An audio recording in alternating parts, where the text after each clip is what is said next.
Bonjour à toi et bienvenue au message lumière de la famille Myriam. Je suis heureuse de te retrouver. À la messe aujourd'hui, nous entendons Luc nous parler de la vie ordinaire de Jésus et de ses disciples. Je te lis ce passage. En ce temps-là, il arriva que Jésus, passant à travers villes et villages, proclamait et annonçait la bonne nouvelle du règne de Dieu.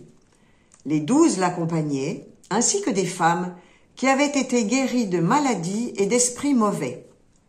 Marie, appelée Madeleine, de laquelle étaient sortis 7 démons, Jeanne, femme de Cousa, intendant d'Hérode, Suzanne et beaucoup d'autres, qui les servaient en prenant sur leurs ressources. En écoutant ce passage, je me suis dit que c'était un peu comme s'il y avait une caméra cachée et que l'on visionne le film 2000 ans plus tard. Nous sommes en Galilée et Luc nous montre Jésus aller et venir d'un village à l'autre pour annoncer la bonne nouvelle.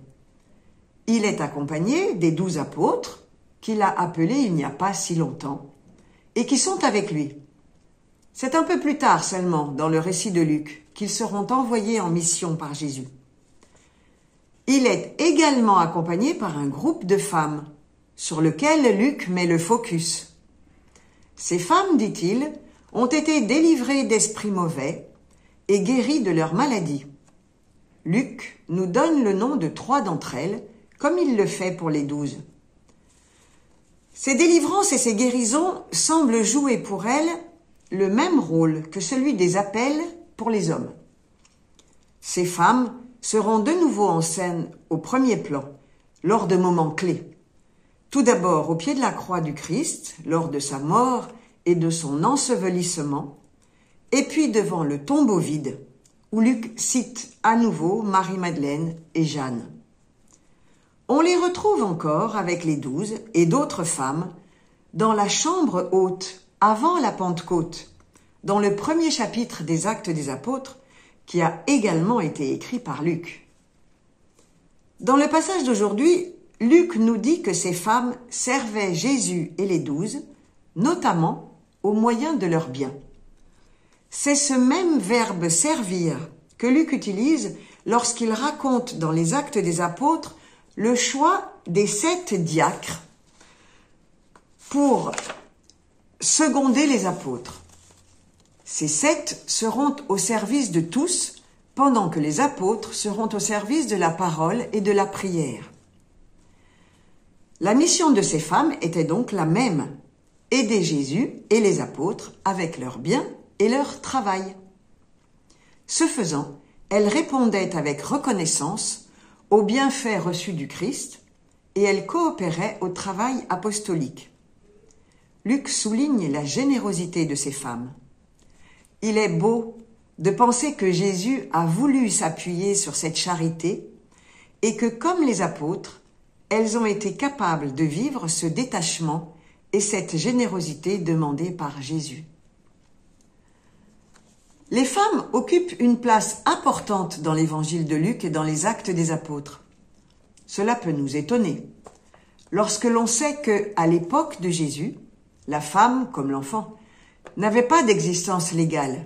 Elle dépendait de son père d'abord, de son mari, de son fils ensuite lorsqu'elle était veuve. C'est pour cela qu'au pied de la croix, Jésus confie sa mère à l'apôtre Jean. Jésus fait donc preuve d'une liberté absolument stupéfiante en prenant des femmes dans le groupe itinérant des disciples. Il va ainsi à l'encontre de l'ordre établi. Il est d'ailleurs étonnant que les adversaires de Jésus s'en prennent à lui parce qu'il fréquente des pécheurs et mange avec eux, ou parce qu'il opère des guérisons le jour du sabbat, mais qu'ils ne lui disent rien sur sa relation aux femmes.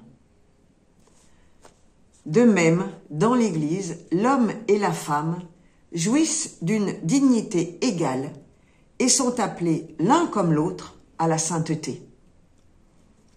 L'exemple de ce groupe de femmes fidèles, aux origines très diverses, qui servent Jésus et qui ne le laisseront pas seul dans les pires moments, est un appel à notre fidélité et à notre engagement apostolique. Dieu appelle chacun et chacune de nous, qui que nous soyons, à l'aimer, le servir et l'annoncer. Nous pouvons aujourd'hui nous demander, toi et moi, comment nous répondons à cet appel de Dieu. Profitons de ce temps d'adoration devant le Saint-Sacrement pour demander à l'Esprit Saint de nous montrer ce que Dieu attend de nous. Très bonne journée à toi et à bientôt.